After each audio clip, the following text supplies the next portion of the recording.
And hello guys, welcome to my channel, The Wild Witch. My name is Phoenix and blessed be. Grab your favorite teacup, your favorite tea. I'm drinking kombucha because I make my own kombucha. And once again, if you like my tea mug, I did design it myself and it is on my Etsy shop.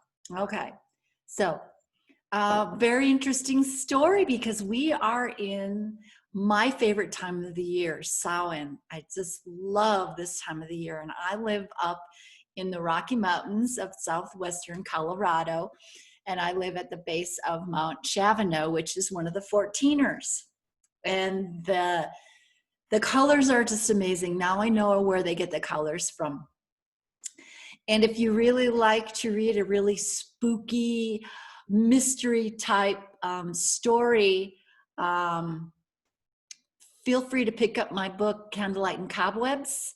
And I'll put a link to the my Amazon page. But it is a fun, spooky story. And one of my characters is this guy. His name is Denice. And I have a raven, horses. We go to 3 different timelines. We go all the way back to 350 BCE, Delphi, Greece. We learn about the oracles of Delphi because I'm pretty sure it was an oracle of Delphi. Pretty sure because it just seemed like I just knew too much information about them before I was doing my research. So today I wanted to talk about our ancestors. You know, Samhain is the time when the veil between the worlds is thin.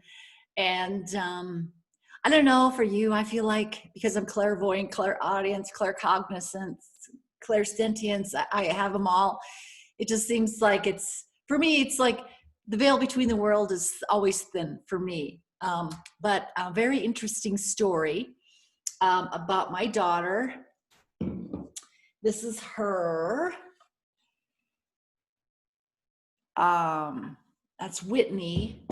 And she, like I said in my first video about us wild witches, how we are targeted. We put off this such bright light when we come into the world. It's like a beacon going off, you know. It's like a siren or something, but the dark side sees us. They know every time one of us come in. And my daughter's another one. And so when she came in, of course, she was targeted just like I was targeted. And as she grew older, she's 33 now, she has been battling a lot of things physically. She's got endometriosis. She almost died because she had a 7-pound cyst on one of her ovaries and it burst. So she lost that ovary, but she's been able to have 2 children. And it's just amazing. They're both crystal. One's crystal and one's a rainbow. And, but because she's a doula. So she's a doula, and she's also studying to be a midwife. My great-great-great-grandmother, my gypsy great-great-grandmother, great-great-great-grandmother, she was a midwife, she was herbalist, she was all of the above. You know what I mean? So my daughter, I think she might be my great-great-great-grandmother incarnated, but she just 2 years now battled cervical cancer. And her story is just fascinating. And I would love to get her on. I might even do that. I might even have her come on and tell you about her story, because it's just so powerful how she found her strength. And here I go. I'm going to cry, you guys. I told you I'm a baby. She has so much strength. And it was like the more shit they threw at her, the stronger she became out of it. Not to mention, she's got a very wise and strong wild witch mother who helped her through it all. But it takes a village. And whenever you have a family member or a friend or a beloved animal, it takes a village to help them heal, because we must gather around them and protect them, because we are targeted so much. I mean, you guys have no idea how much we are targeted. And that's why we see so many like us not make it. They check out early, or, you know, suicide is so rampant, or drugs and alcohol. And it's because we're targeted, because they are so afraid of our power. They want to keep our power suppressed, because they're trying to stop the inevitable, aren't they? They're losing the battle. The dark is losing the battle, but they're going kicking and screaming, and they're going to pull all the stops before they're done. So she got cervical cancer, and she advocated for herself. She went she had tumors on, of course, the cervix, and so her doctor went in and took out everything that she thought she took out, and really wanted her to get a hysterectomy. She's only 33 years old. This is you know, traditional medicine, her oncologist. And my daughter listens to her intuition, and she's like, you know what? She says, no. She says, I didn't realize at the time she was wanting to have another baby. And so she said, no, I don't want to have a hysterectomy. I want to have another baby. And her oncologist was like, whoa, you know, you're young. I think you should just to have all this taken out and do this now, you know, because you're so young. And she's like, no, I want to have another baby.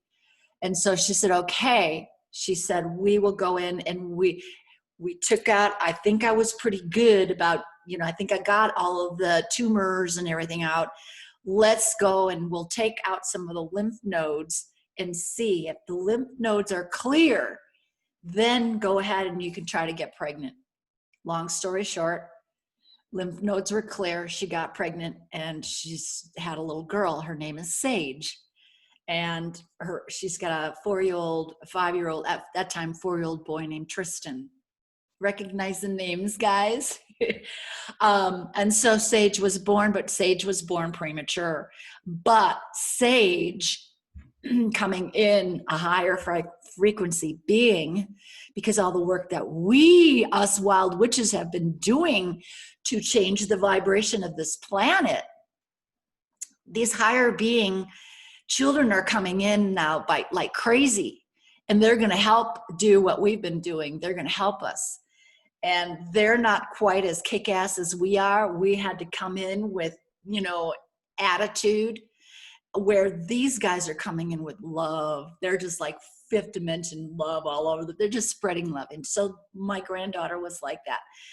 And she hated being in the house when she was a little baby. She's a year old now. Okay. So she hated being in the house. She had to be out. She had to be around people. She had to spread her love. People were just mesmerized by her. They just loved her. And so, when little Sage turned 6 months old, it was time for Whitney to go into her oncologist and have her checkup. And Whitney was already intuitively feeling something was going on. And sure enough, her cancer was back. And so, because of her endometriosis, you know, if you have endometriosis, ladies, this is an affront to women. It's not just endometriosis. This is an affront to the divine feminine. This is not supposed to be happening to us. The dark side has been doing this through programming, through the chemtrails, through the chemicals that we put on our hair and we wash our clothes with and we clean our houses with, and the chemicals in our food. It's all an affront to the divine feminine. And so she was like, her oncologist said, okay, we really need to take your uterus now. I mean, she went in there and it was pretty bad. And so she said, okay, go, we're going to take my uterus. And they said, and we want you to do chemo and radiation? And she said, no. So she's got this great community where she lives. She lives in Fort Collins. Guys, you lost me for a minute there. Sorry about that.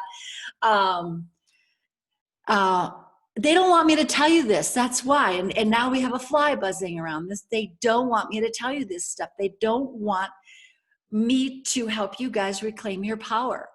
Okay. So they wanted her to go through chemo, and like I said, it takes a village. Her community rallied around her big time. I mean, she goes to a chiropractor. A chiropractor came and brought her gifts, and people were donating money because she was doing all alternative therapies. She said no chemo, no radiation. And so she went and started doing the ozone and the ozone therapy. She went in and she started doing the vitamin C drips, the intravenous vitamin C. Those made her very, very, very sick, but she did them. Once again, she had a very good diet. She's vegan like me. I mean, she just totally, no toxins, no sugar at all, nothing, period. Totally ratified, drastically changed her diet once again. And told her job she was going to quit. She was working for the county in between doing her doula stuff. And she just told the county she had a very good job, but it was very stressful. And the county was great. They were like, oh, great. Okay, you want to work just 20 hours? You can work 20 hours a week until you get on your feet, get your doula business really going good, and you can keep your insurance. And so we've been manifesting all of this. We've been manifesting her healing and manifesting her new life.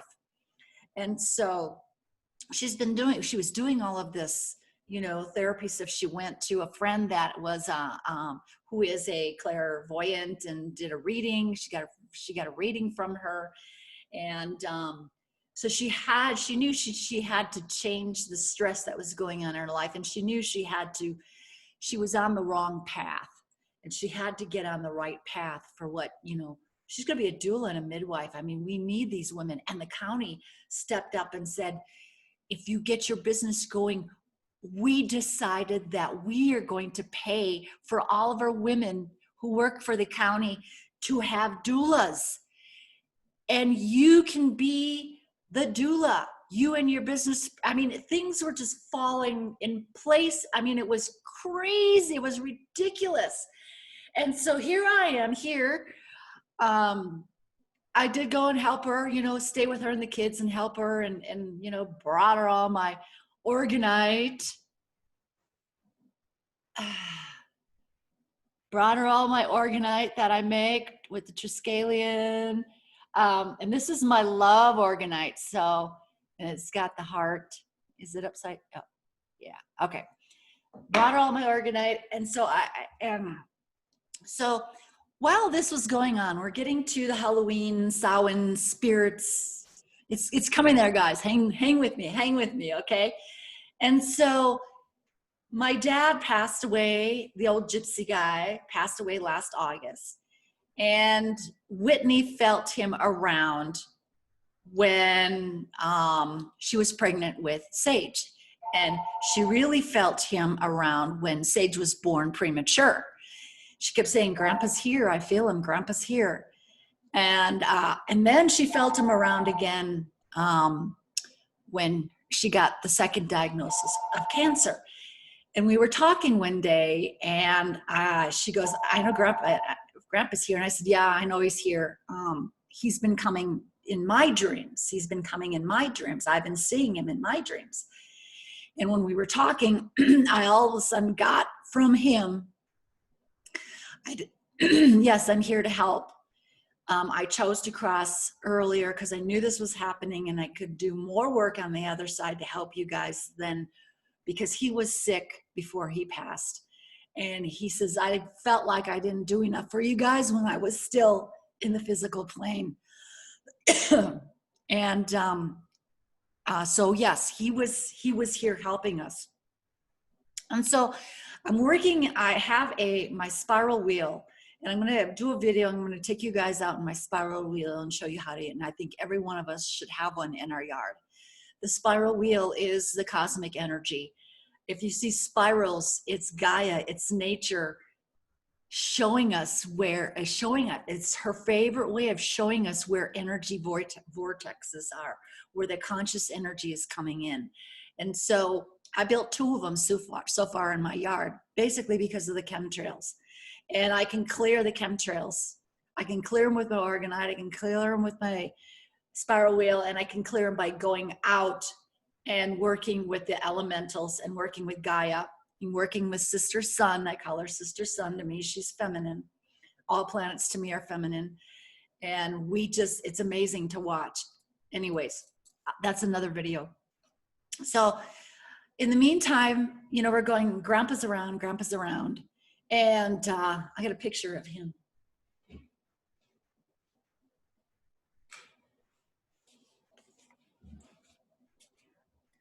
So that was him the summer before he left. So anyways, working in my wheel, and everything, with this spiritual battle going on right now for planet Gaia, everybody's talking about how us wild witches, the light workers, the star seeds, basically that's what we all are. We don't realize the power that we really possess. And I've done healings before. I mean, I have a long story, my Dragon Horse book gets into how I helped a horse who turned out to actually be a white wizard heal from cancer. I mean, amazing. It's in my book, Dragon Horse. So I know that I have the ability and the power. We all have it, you guys. We just have to believe it. And there's some taboos out there, you're not supposed to take anybody's, like Reiki, don't take in anybody's energies. Don't take them in. When I first started doing Reiki and being an empath, you take everybody's shit in, don't you?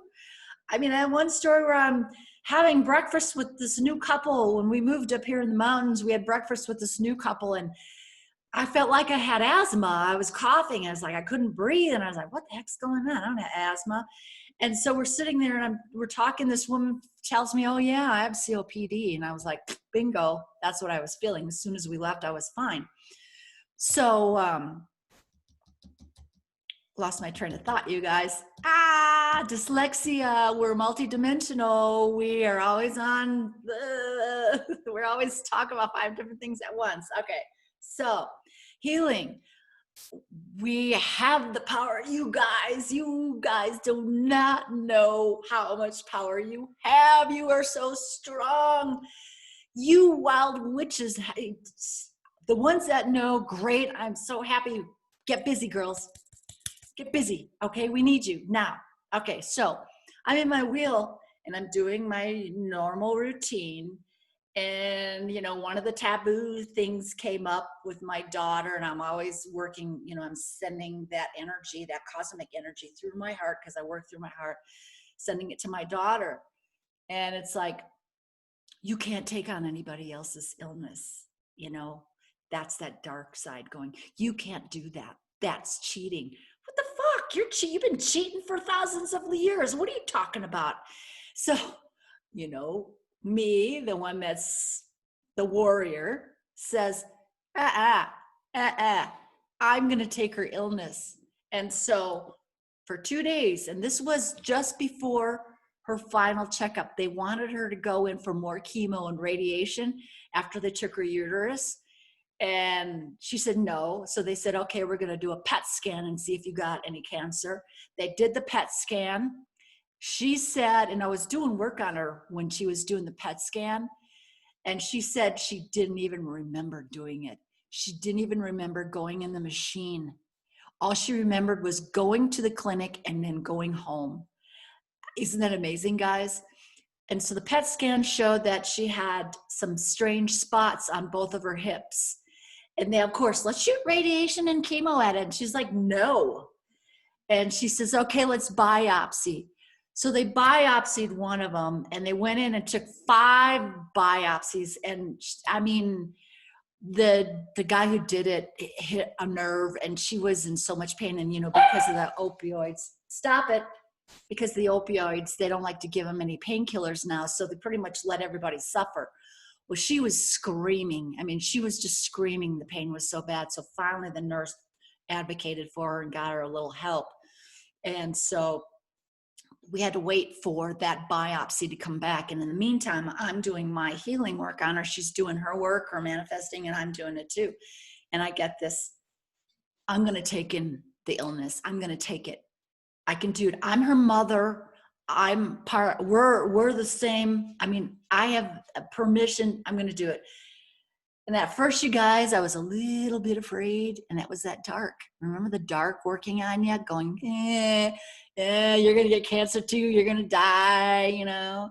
And then I realized, no, I just have so much power. I could feel the power, you guys. I could just feel the power. It was like that my A team, they were all converging, and they were going, yes, we're all going to do this. We're going to do this together. So for 2 days before she got her results back, I did this, took in her power. I mean, took in her power, used my power and took in her illness.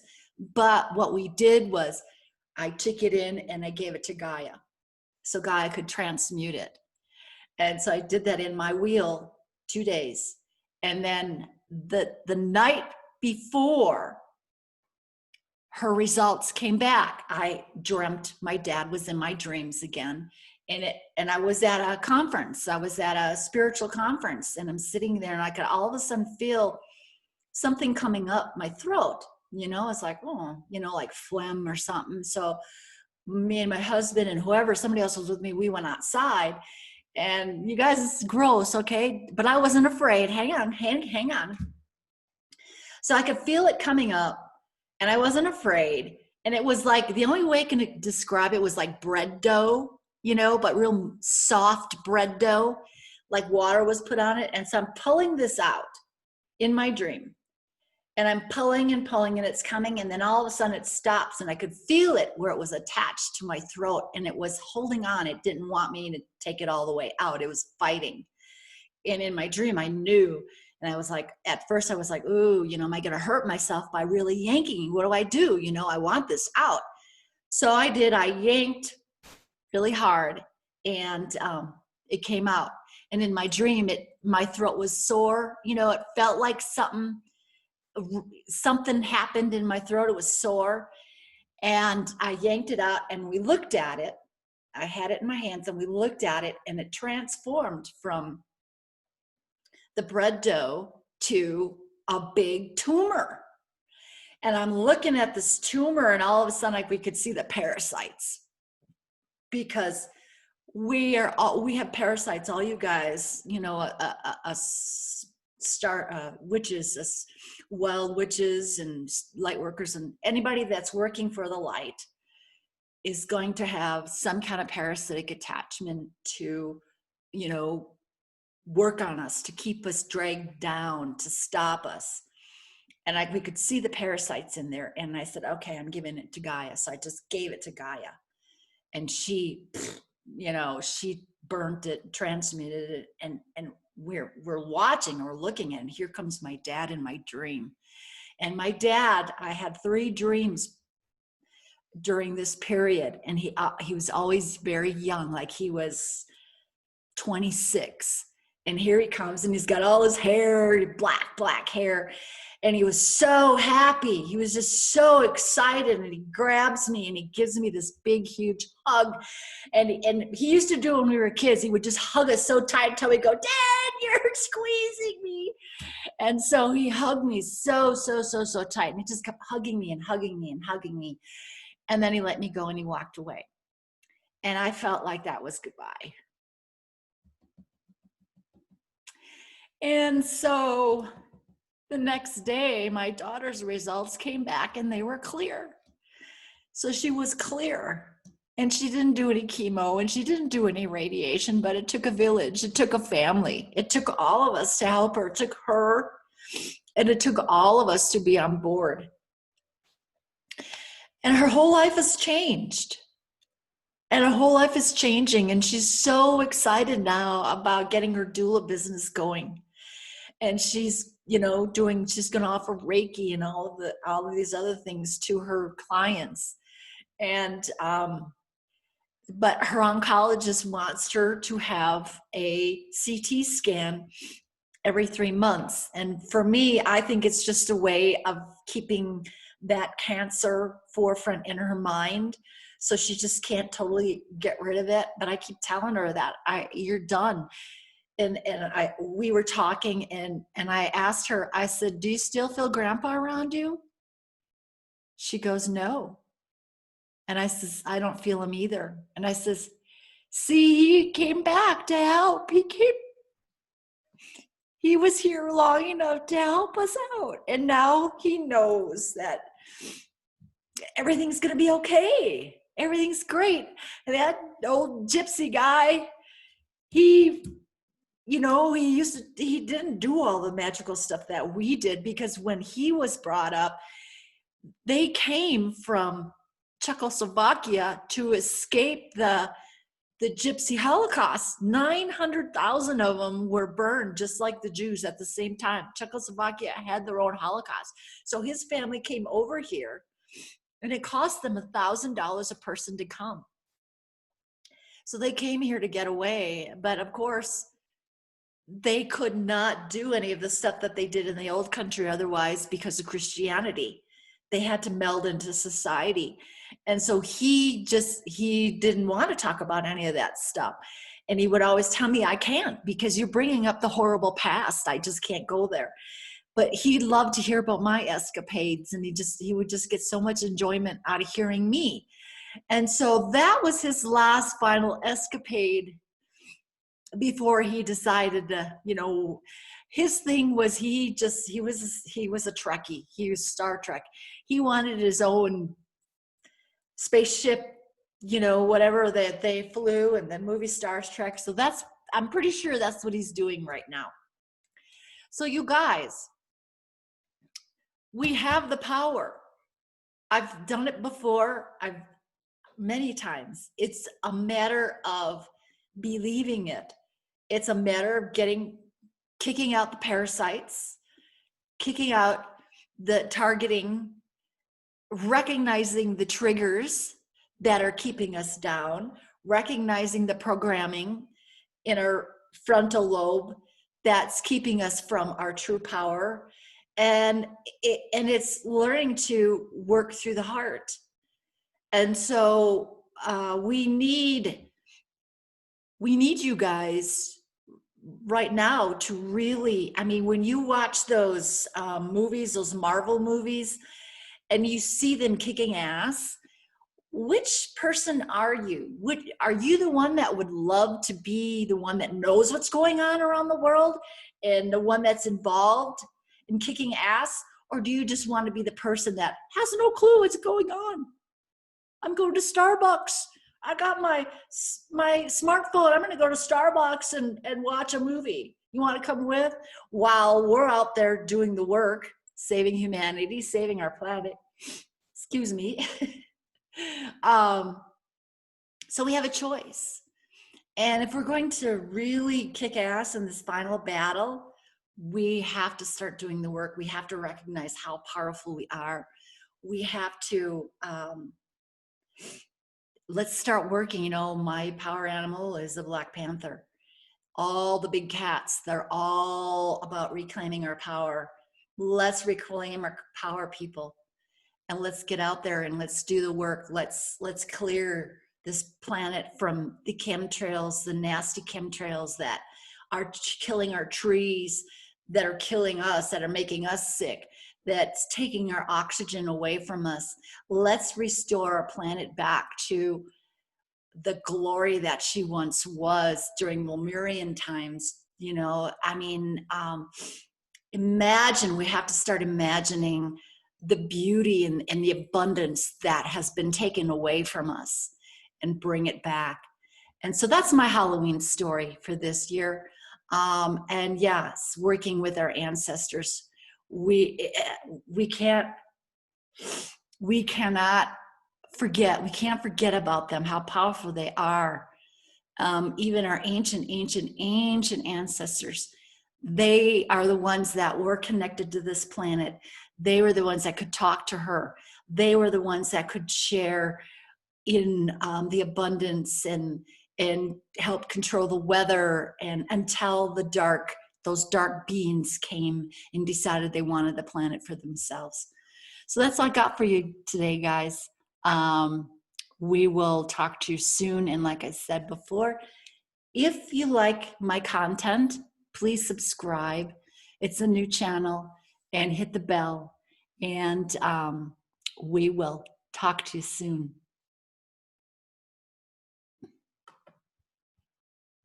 Oops, it won't.